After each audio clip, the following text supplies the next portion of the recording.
Әлем балама қуат көзін іздеуде. Технологиядағы озық үлгілерімен таңғалдыратын Жапонияның өзі де осы мәселеге келгенде кібіртіктеп қалады.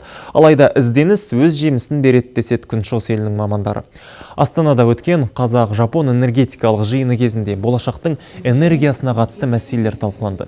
Қуат көзін үнемдеуге байланысты ой жоспарлар талқыға салынды. Мұнай нарығындағы бүгінгі ахуал тілге тиек болды.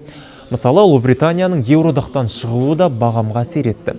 Семинар кезінде өзге де өзекті тақырыптар төңірегінде пікір айтылып, сөз өрілді.